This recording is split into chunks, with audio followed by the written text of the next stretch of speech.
and welcome. Tonight, participants at the Senate public hearing throw their weight behind proposed tax reforms. Mr. Lucky Ayedatiwa is inaugurated as Ondo State Governor, marking his first full 4-year term following the death of Governor Rotimi Akeredolu. Vice President Kashim Shettima reaffirms federal government's commitment to enhancing the operations of the Nigerian police force. And President Donald Trump meets with French leader Emmanuel Macron at the White House today on the 3rd anniversary of Russia's invasion of Ukraine. And on business, Raw Materials Research and Development Council in Nigeria to enforce 30% value addition before exports to boost AFCFTA gains. Sports news tonight, Manchester United announced up to 200 more redundancies to return the club to profitability after 250 members of staff were fired last year. And from the nation's capital, Chief of Defense Operations Major General Emeka Onumajuru assures Nigerians that notorious bandit leader is being tracked and will be eliminated very soon.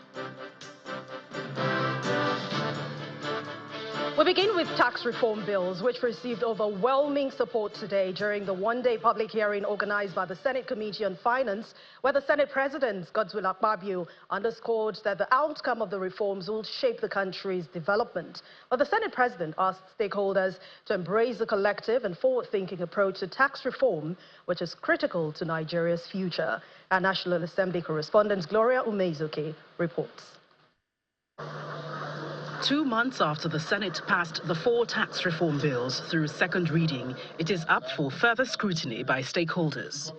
The bills comprising the Joint Revenue Board, the Nigeria Revenue Service Establishment Bill, the Nigerian Tax Administration Bill, and the Nigeria Tax Bill have generated concerns across the country following its introduction last year. So we must begin to think out of the box to bring up a robust, transparent, and a conducive environment for government to bring revenue. This is the future of Nigeria, this tax reform. We must get it right. That's why I said all oversight functions must be closed until we finish with this business. In a surprising turn of events, the once highly contested tax reform bills received unanimous backing. Our industry contributes to the largest contribution to revenue from taxes. And today what this means is that we are seeking a single tax book that we can relate to and we can work with and we are planning with it. Chairman, I can confirm to you that not just NNPC, the entire oil and gas industry is happy to have this reform that is coming at the right moment today. As the economy grows, so we must we must modernize our tax laws, enhance compliance, broaden the tax base, and create an environment that fosters investment and job creation. There is hardly a dissenting voice as the general consensus favored the reforms. However, there are a few concerns. One area that we feel that this committee will address is the area of VAT distribution to subnationals. I would like this committee to adopt and listen to the Governors Forum on that. Why we are here also today is to, clarify the perception that the North is against this bill. It's not true. And please, some of these bills that are very beneficial to the country, we should not politicize it. The chairman of the Senate Committee on Finance told the gathering that the president has requested that the lawmakers should produce a workable law for the tax reform bills. Meanwhile, public hearings for the 4 tax reform bills will continue in both chambers in the National Assembly this week. The Christian Association of Nigeria, the Nigeria Immigration Service, the Nigeria Customs, as well as the Federal Inland Revenue Service are among agencies expected to make their presentations on Tuesday.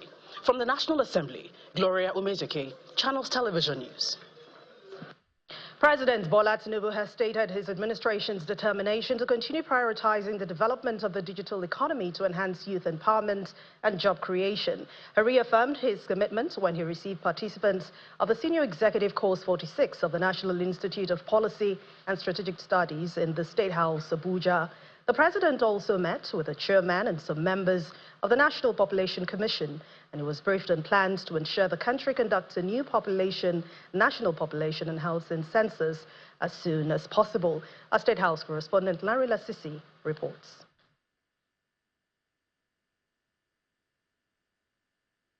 Executive Course 46 of the National Institute for Policy and Strategic Studies, NIMS, gathered in the State House, Abuja.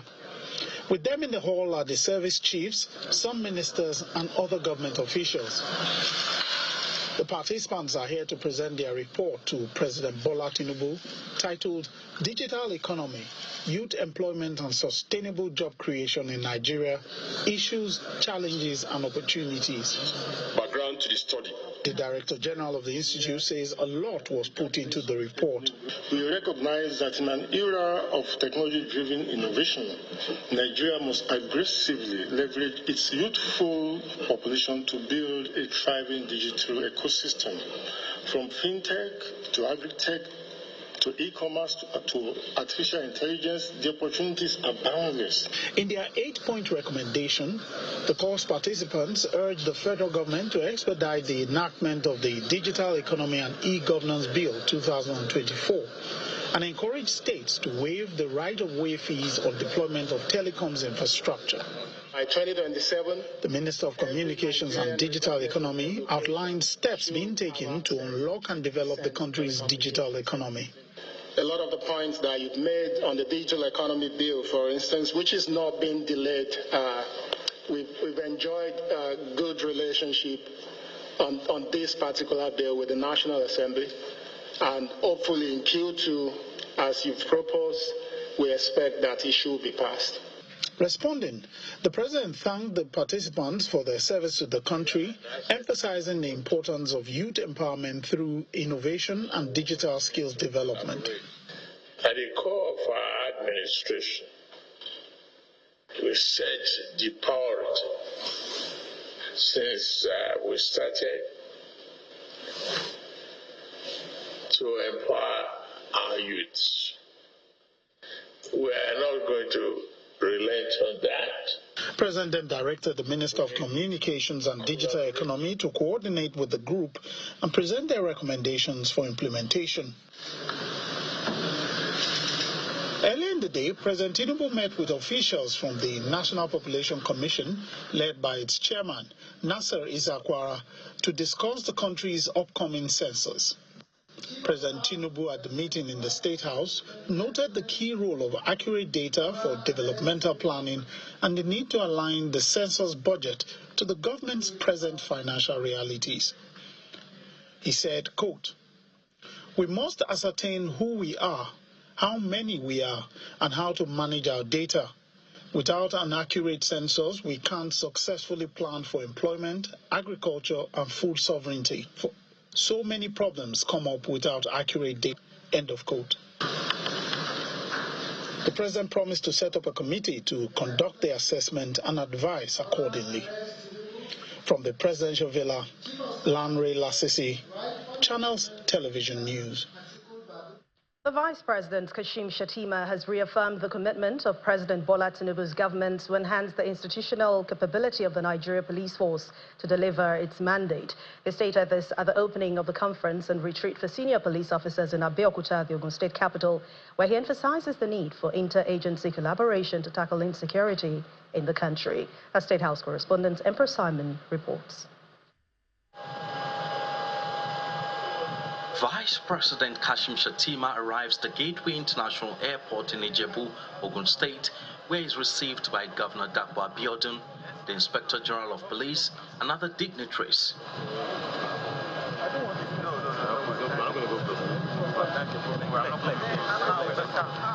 He moves to the venue of the conference and retreat for senior police officers in Abeokuta, where he first inspects the Guard of Honor.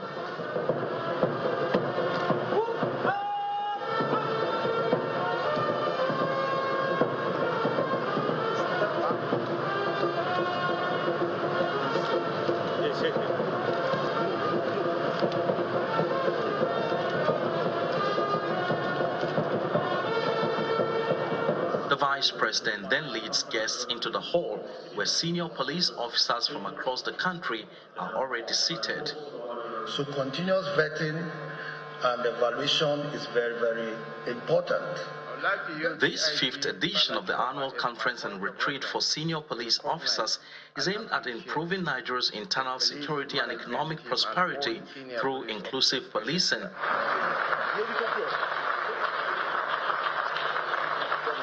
The Inspector General of Police, Mr. Kayode Betukun, highlights some of the efforts of the Nigeria Police in the fight against banditry and kidnapping, as well as cybercrime.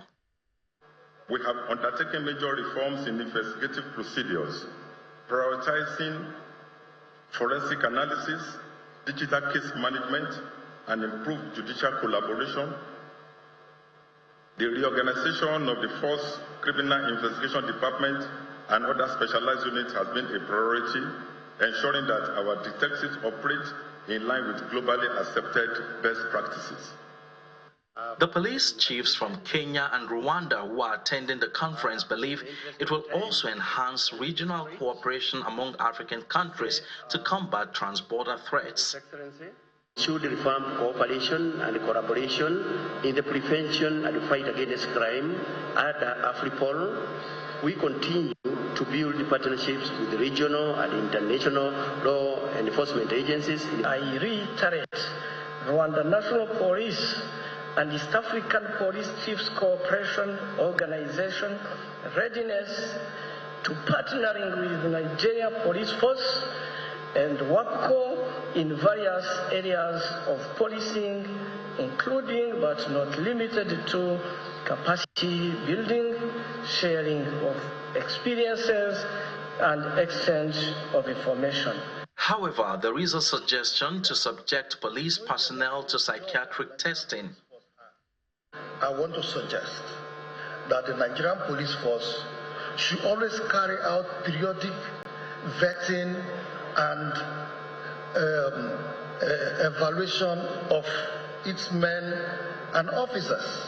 I also want to suggest the Nigerian Police Force should also invest in its men, the area of their mental health, because you must also ensure that you subject most of our men and officers to psychological check. Governor Dakwa Abiodun assures of his government's support to the police, especially in the deployment of modern technologies to combat crime in the states. We have continued to invest in modern security infrastructure and technology. We continue to work hand in gloves with the police in strengthening community police initiatives. We understand that security is a shared responsibility. Vice President Shatima also reiterates the federal government's commitment to bridging equipment gaps in all the security agencies. I reaffirm our administration's commitment to enhancing the institutional capacity of the Nigeria Police Force, ensuring it is more effective and well positioned to fulfill its constitutional mandate as the lead agency in internal security. To this end, we are working to bridge existing security infrastructure and equipment gaps through a comprehensive and sustainable program that includes renovating police barracks, improving mobility, and upgrading essential combat and protective gear. Over 170 participants are attending the retreats. That means we're going to have enough of this. The senior officers attending this conference and retreat are expected to be equipped with the necessary leadership skills that will enable them discharge their responsibilities effectively. And over the next 3 days, one key issue that is expected to be addressed is the issue of human rights abuses, for which personnel of the Nigeria Police Force are often found wanting. From the venue of Capsule 2025 in Abeokuta, Ogun State, Emperor Simon, Channels Television News. In part two, after the break, the family of the late Dr. Tunji Braithwaite condemned former President Olusegun Obasanjo's recent comments about their father. Please join us again. Welcome back. If you've just joined us, you're watching the news at 10, coming to you live on Channels Television from Lagos. A reminder of our main stories. Participants at a Senate public hearing throw their weight behind proposed tax reforms. Mr. Lucky Aiyedatiwa is inaugurated as Ondo State Governor, marking his first full 4-year term following the death of Governor Rotimi Akeredolu. Vice President Kashim Shettima reaffirms federal government's commitment to enhancing the operations of the Nigerian police force. And U.S. President Donald Trump meets with French leader Emmanuel Macron at the White House on the 3rd anniversary of Russia's invasion of Ukraine.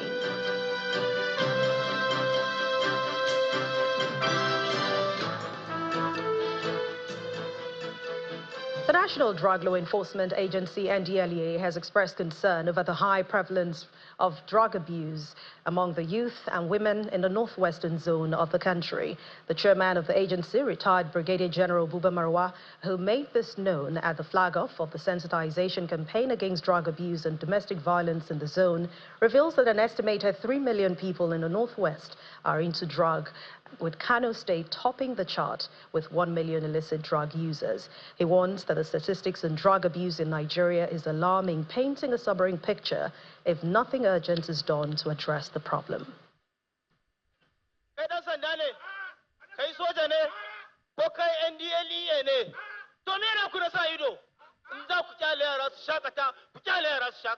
According to statistics released by the National Drug Law Enforcement Agency, an estimated 14.4 million Nigerians between the ages of 18 and 64 are into one form of drug abuse or another. In the Northwest is said to have an estimated 12% of people involved in drug abuse and is also identified to be fueling high rates of domestic violence in the zone.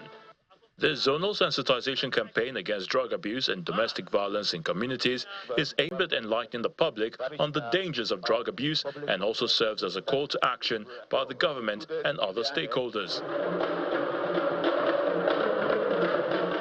Organized by the National Orientation Agency in collaboration with the NDLEA and Office of the Speaker of the House of Representatives, the campaign is aimed at escalating discussions and enlightenment to curb the menace of drug abuse in the Northwest zone. We cannot address violent crimes in the Northwest without tackling the root cause: drug abuse and illicit drug trade. This campaign, therefore, call to action for all stakeholders to break the circle of addiction and crime, ensuring a safer society for all. Describing the prevalence rate of drug abuse in the Northwest as deeply troubling, NDLEA Chairman, retired Brigadier General Buba Marwa, identifies the menace as a major cause of domestic violence in the zone. He, however, says the NDLEA has not been relenting in its fight against drug and substance abuse, appealing to state governors to support the ongoing campaign against drug abuse.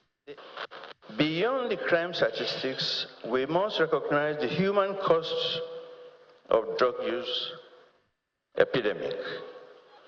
These are not just numbers.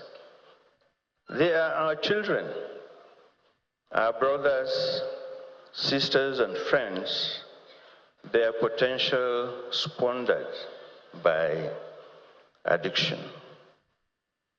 We need to provide accessible and affordable treatment and counseling services for those struggling with addiction. We also need to educate our people and communities about the dangers of drug abuse and domestic violence and promote healthy relationships and coping mechanisms. The event features the official flag-off of the Northwest sensitization campaign against drug abuse by the Speaker of the House of Representatives, Honorable Tajuddin Abbas. And when it's time to make his remark, the Speaker re-echoes the negative impact of drug abuse among the youthful population and its impact on the nation's socio-economic development. Community leaders must foster a culture that unequivocally rejects drug abuse and domestic violence. The proactive and strategic measures already implemented by President Tinubu's administration stand as a robust framework for change, one that we must build upon to create a safer and more secure future for every Nigerian.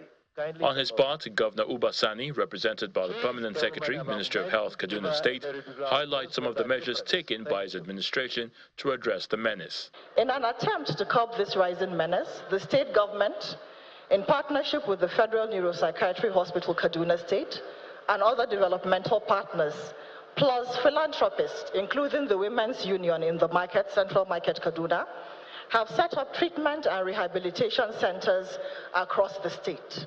The takeaway from the sensitization campaign is the fact that drug abuse has become a national security emergency that must be handled with utmost urgency by all relevant stakeholders in the country.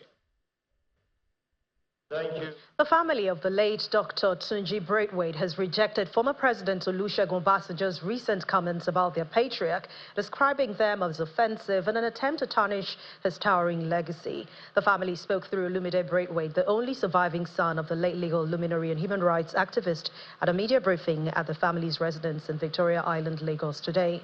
The hornet's nest was stirred during the book launch of the former military ruler, General Ibrahim Babangida, on February the 20th this year, where Mr. Obasanjo appeared to have given an offhand remark, which the Braithwaite family found offensive. We are Dr. Tunji Braithwaite's proud children, who are well raised to respect elders. We would have ordinarily allowed him to waddle in his world, but for those who may buy into his foxy fables, it is necessary to set the record straight. To his credit, the ideological Dr. Tunji Braithwaite, whose entire life, time, and career is today widely read and studied in many history books, home and abroad, hit gold as an outstanding patriot, brilliant lawyer, dogged fighter, and above all, the inimitable irritant to Nigeria's ruinous military juntas during his time. The great Tunji Braithwaite had no cause for bad belly against anyone because he was a fulfilled and accompanied man in his chosen course of life. For Obasanjo to make such careless statements against Tunji Braithwaite leaves a sour taste in the mouth.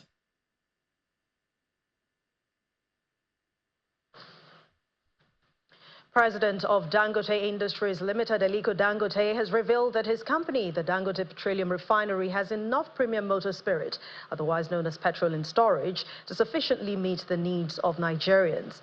He stated this at the weekend when he received the Zambian government delegation led by the country's Minister of Energy, Mr. Makozo Chikote, at the Dangote Refinery complex in the Ibejuleki area of Lagos.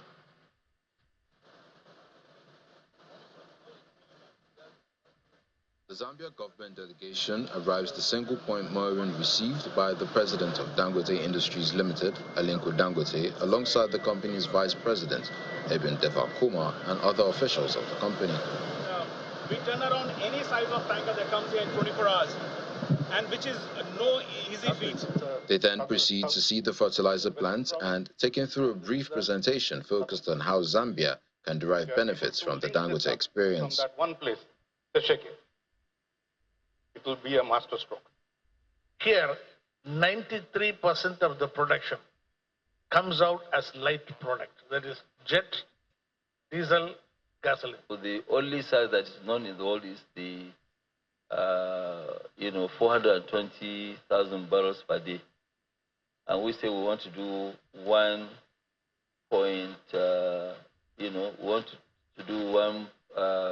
650. We are looking at Dangote as a company to start coming on board in terms of competition, which will lead to the competitive pricing of the product, sufficient, reliable, affordable product for the country. Speaking after a tour of the 650,000 barrels per day largest single train refinery in the world, with the Zambian government delegation led by the country's Minister of Energy, Mr. Makoza Chikote, Aliko Dangote states that the refinery, just like other projects, is not for Nigeria alone and has over 1 billion liters of PMS in store. We can satisfy more than the local need of Nigeria. As we speak right now, we have more than half a billion liters. We have more than 600 billion naira worth of stocks here today in the refinery. The Zambian Minister of Energy gives his impression about the refinery and its promoter. I believe going forward, people have to learn some few lessons that has put Dangote to visualize, to start thinking big for Africa, not only for Nigeria. This is one lesson I've learned from this visit. Dangote looks at a bigger picture for Africa. A member of the Zambia delegation, Samuel Maimbo, from the World Bank Group, explains that there is not enough aid to develop Africa. The only way we finance Africa's growth at a pace and scale that solves our problem is working through the private sector, which is why I was here today, to learn and to see what an ambitious program looks like. With this visit by the Zambia government delegation to the Dangote Refinery and petrochemical plant, intra-Africa trade will receive a boost through the Dangote Industries Limited's foresight in creating prospects that will reduce the continent's dependence on imports from other parts of the world.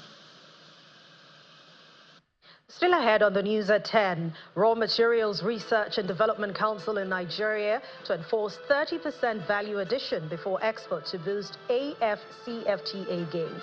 And that's in business news. Please join us again. Welcome back. We toss it over to Millicent Walker now in Abuja studios to take us through more stories on the news at 10. Over to you, Millicent. Thank you, Anne. Good to see you this new week. We begin with security. The Chief of Defense Operations, Major General Emeka Anumajuru, has declared that there is no oscillation between the military and bandit leader Bello Tunji, as efforts are ongoing to track him. Major General Anumajuru, who was speaking against the backdrop of the recent imposition of levies on communities in some states in the north by the bandit leader, assures the affected communities that the military is protecting them, urging communities not to pay protection levies to anyone. He was a guest on our breakfast program, The Morning Brief. There's absolutely no forth and back between Bello Tunji and the armed forces. No forth and back. As I speak, Bello Tunji is hiding. He's completely in hiding. And the armed forces is tracking him. And very soon he will be eliminated. Now, the communities need to believe that the armed forces is protecting them. Communities need to believe that. And when they believe that, it's a question of calling anybody that asks you to pay protection money or ransom bluff. Because the armed forces is there to protect you.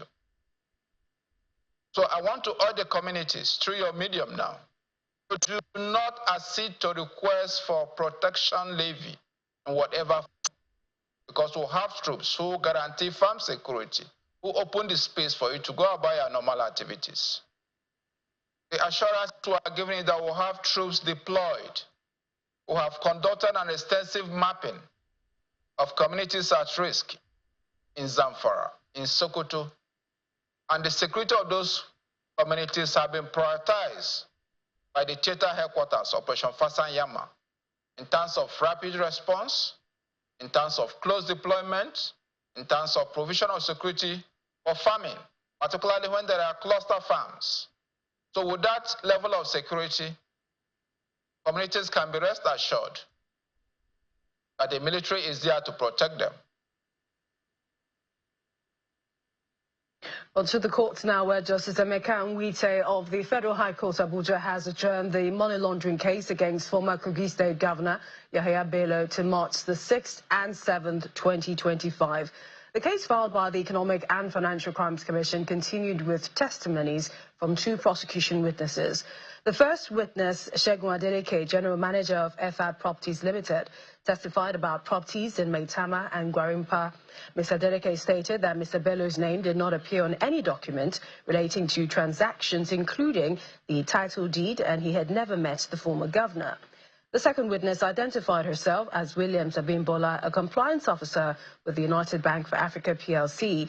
She had the subpoena with her, which the EFCC lawyer sought to tender as evidence. The statements of accounts of Marcelina Njoku from January the 1st to December the 31st, 2022, were also admitted in evidence, including the account opening packages of American International School and statements of accounts from September the 1st to September the 30th, 2020. Meanwhile, the case has been adjourned to March 6th and 7th for continuation of trial. Away from the court, the Minister of Works, Mr. David Mahi, has flagged off the construction of a 40-kilometer road project in Edo State to be undertaken by Boer Group under the federal government's tax credit scheme. During the ceremony, the minister, alongside the Edo State Governor, commended Bua Group for its commitment to infrastructural development in the state.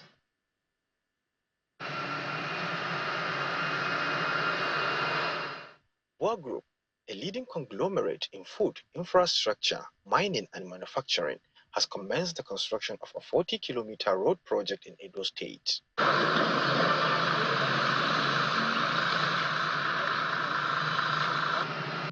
The initiative is part of the federal government's tax credit scheme, which allows private firms to contribute to national infrastructure development. For the Minister of Works and Housing, Bua Group's effort represents a significant step toward improving road networks in the region. And that's how he directed that Bua on tax credit should take off, 20 kilometers of road by 2. That's 40 kilometers of road. And today Bua is doing it, and you can see the kind of job he's doing. There is no any other place other than Eleme One that you can see this kind of construction. Former Edo State Governor Adams Oshomole described the road project as a catalyst for economic growth in the state. I also want to take advantage of the very favorable comment made by the Honorable Minister that Bua has poured his way into construction and doing it in a manner that others will come to copy. In an unexpected gesture, the Edo State Governor went on his knees to express gratitude to federal government for prioritizing infrastructural development in the state. I'm so overwhelmed. I must kneel down to tell him thank you. Baba, thank you. Thank you for this great honor you have bestowed upon our people. Thank you, and God will bless you. God will lift you higher than this. The management of Bua Group reaffirmed their commitment to completing the project ahead of schedule. Some sections of the Lokoja Benin Road is being financed by the Bua Group under the Road Infrastructure Tax Credit Scheme. And today we're here alongside the Honorable Minister for Works and our executive governors here present, not just to flag off the second section of the road, but to also inspect the significant progress that has been made in the first section. As you can see, with plans to commence pavement in the next few days. We would like to also use this opportunity to reassure Mr. President through the Honorable Minister of Works and our executive governors here present that we're working tirelessly to achieve a successful project completion within the agreed timelines. The Ekoma, Auchi, Okwele, Okene, Ajakuta Expressway is expected to significantly boost economic activities across Edo and Kogi states. And that's it from the nation's capital. It's now back to Anne for the rest of the news at 10. Ondo State Governor Lucky Aiyedatiwa has promised the people of the state of quality leadership and focusing on tapping the resources of the state for the well-being of the people and the speedy development of Ondo. The governor stated this while delivering his inaugural address at his inauguration and swearing-in ceremony for another 4-year term in office. He promised to reposition the state into a giant in industries, agriculture, marine, as well as technological and infrastructural development. Dignitaries from all walks of life gather at the Ondo State Sports Complex, Akure, for the swearing-in ceremony of Lucky Aiyedatiwa and Olaide Adelami as Governor and Deputy Governor of Ondo State. The roll call include the governors of Lagos and Ekiti states, ministers of Interior and Youths. Also present are the national chairman of the APC, former governors of Ondo, Osun, and Ogun states. The president's daughter, Folashade Tinubu, is also attending the event. Deputy Governor first, then we move to the governor. After the introductions, the deputy governor, flanked by his wife, Abosede, takes the oath of office and allegiance. And then it's the turn of the governor, who is also flanked by his wife, Oluwaseun, to take his oath of office. I, Dr. Lucky Orimisan Aiyedatiwa, do solemnly swear do solemnly swear that as Governor of Ondo State, I will discharge my duties to the best of my ability, faithfully, and in accordance with the Constitution of the Federal Republic of Nigeria. I will devote myself to the service and well-being of people of Nigeria. So help me God.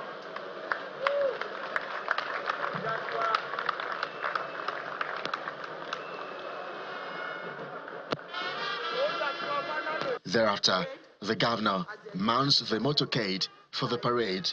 Photographers, videographers, please. In his inaugural speech, Governor Ayedatiwa restates his commitments for the speedy development of the state. He salutes his predecessor, late Oluwarotimi Akeredolu, for his efforts in transforming the state. Permit me to express special gratitude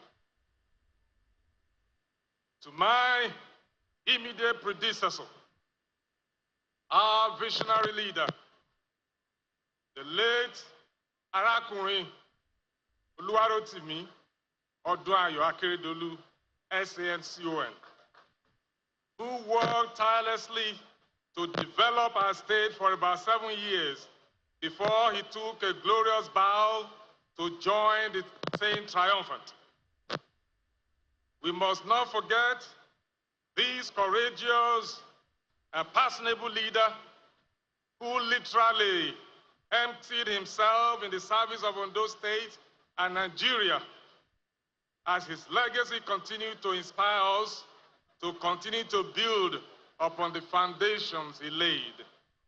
Governor Ayedatiwa, who scores himself high in the last 14 months on the saddle, promises not to relent while prioritizing the welfare of the people.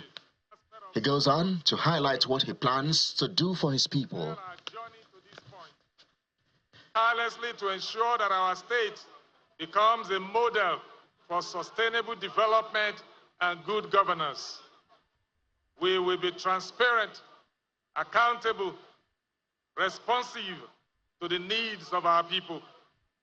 We shall govern with integrity and with the fear of God. Governor Lucky Ayedatiwa, who was Deputy Governor of Ondo State from 2021 to 2023, was sworn in as Governor on December 27, 2023, after the death of his principal, Oluwarotimi Akeredolu. He was later elected for another 4-year term on November 16, 2024. From politics to the world of business, Will Ibong is standing by to take us through this story.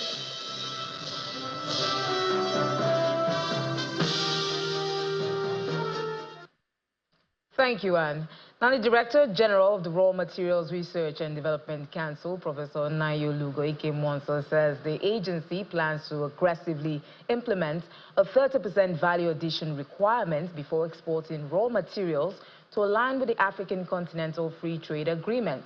Speaking at the news conference ahead of the Africa Raw Materials Summit, he emphasizes that the country is richly endowed with raw materials that, with value addition, could significantly improve the fortunes of its people.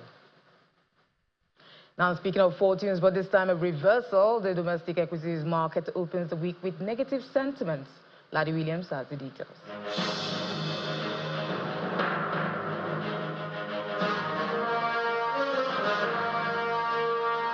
Hello and welcome to the Stock Market Reports. Well, the final trading week of February kicks off in the red with investors, taking off some profit, from the table today on some big names in the market. 0.34% down, still maintaining 108,000 level. Market cap 67 trillion naira. The sectors we track now, we see the banking counter. That's down big today with the tier 1 banks all shedding from their share price today, 1.44% to start this week. Consumer goods also in the red. Oil and gas, that's down about 0.27% with the tenor oil down. So it's with the fugas now, we see why the banking counter is down. Just a marginal decline there for GTCO, 8 basis points, but a big mover, 4.07% down for FBNA. So 16 stocks gained today, while 36 posted losses, allowing the Bears start the week.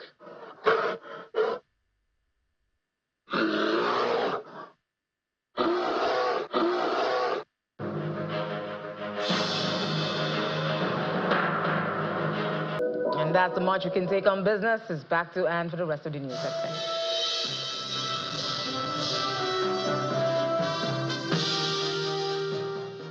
Thank you, Will. French President Emmanuel Macron has been holding talks with U.S. President Donald Trump at the White House on the third anniversary of Russia's full-scale invasion of Ukraine. Asked by reporters whether he believes Ukraine will have to give up its territory as part of its negotiations for peace in Ukraine, the U.S. president says, in his words, "We're going to see. It's a negotiation that's just starting." Here's Simon Pusey with more international news and around the world in 5.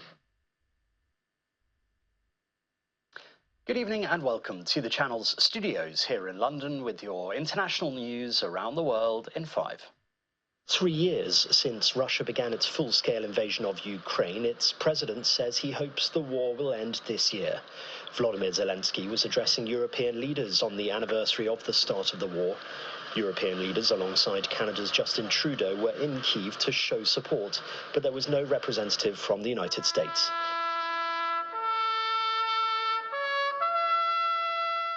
Ukraine says a peace deal with Russia could start with a full exchange of prisoners of war. We must do everything in our power to enable Ukraine to secure a just and lasting peace, a peace that cannot be achieved without Ukrainians at the table. The war in Ukraine remains the most central and consequential crisis for Europe's future. Putin is trying harder than ever to win the war on the ground. His goal remains Ukraine's capitulation, and we know what could happen next, because it has already happened before. Meanwhile, the US and Ukraine are close to agreeing a minerals deal, according to a senior Ukrainian official. The negotiations have been very constructive, with nearly all key details finalized, wrote the Deputy Prime Minister. The US wants access to Ukraine's minerals in return for military aid, but Ukraine wants security guarantees in return. Friedrich Merz, the man set to lead Germany after winning a snap election, says the far-right surge is a warning for the country's other parties. Merz, whose conservative CDU-CSU alliance won 28.6% of the vote, says the US's willingness to engage with Europe is dwindling, but he pledges to maintain good transatlantic relations. The AfD's candidate for Chancellor, Alice Wiegel, who was celebrating a record second-place result of 20.8%, did a victory lap of her supporters, but even her party had hoped for a greater result, and the mood at AfD headquarters was subdued. The Sudanese army says it has broken a near 2-year siege imposed by the paramilitary Rapid Support Forces on the key southern state capital of El Obeid. The breakthrough came hours after the RSF signed a political charter in the Kenyan capital Nairobi to establish a breakaway government in areas under their control. The RSF and the army have been in a vicious fight for power since April 2023, which has killed tens of thousands of people and forced millions from their homes. New Zealand's Commerce Minister Andrew Bailey has resigned as a government minister after he placed a hand on a staff member's upper arm last week in what he described as overbearing behaviour. Bailey said on Monday that he was deeply sorry about the incident, which he described as not an argument but an animated discussion. His resignation comes after he was criticised last October for calling a winery worker a loser. There are times when you have to hold yourself to account. Today is one of those days. I have made the personal choice to resign as a minister and have offered my resignation to the Prime Minister, which he has accepted. Pope Francis is resting but remains critical with respiratory and kidney problems more than a week after being admitted to hospital, according to the Vatican. Vatican sources said the Pope was in good humour and eating normally, a slightly more upbeat message than they'd been giving over the weekend following his sudden breathing difficulties on Saturday. The Pope was admitted to Rome's Gemelli Hospital on the 14th of February after experiencing breathing difficulties for several days, where he was first treated for bronchitis before being diagnosed with pneumonia in both his lungs. And a life-size portrait of the Soviet Union founder Vladimir Lenin and other paintings from the former state are going up for auction. Described as monumental, they will be up for sale in Gloucestershire in the UK on Tuesday and Wednesday. As well as the life-size portrait of Lenin, there is a scene of Bolsheviks storming the Winter Palace in 1917 and a painting of Soviet troops having a rest after battle during World War II. And that's your international news around the world in 5. Now back to the channel's studios in Lagos.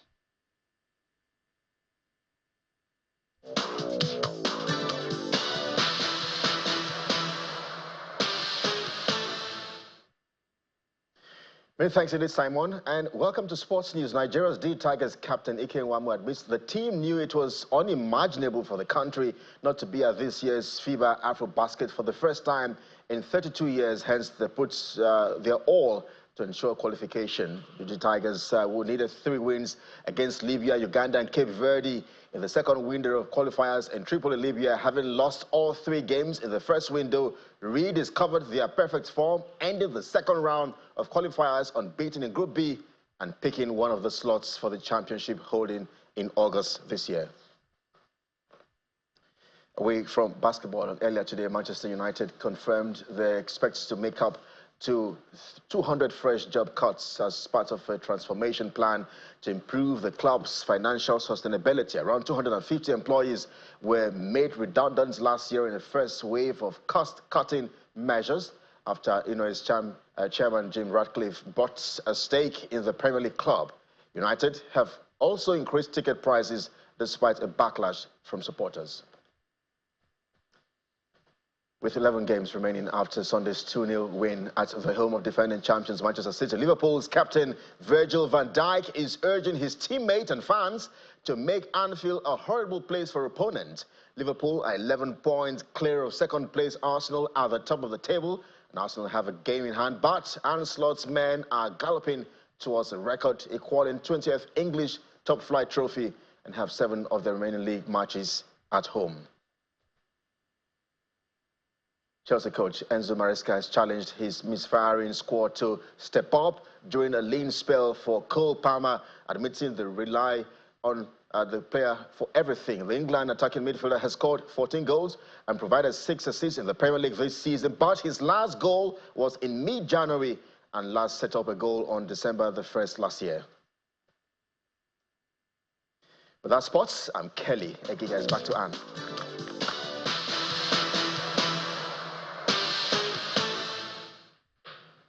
Thank you, Kelly. And the main news again.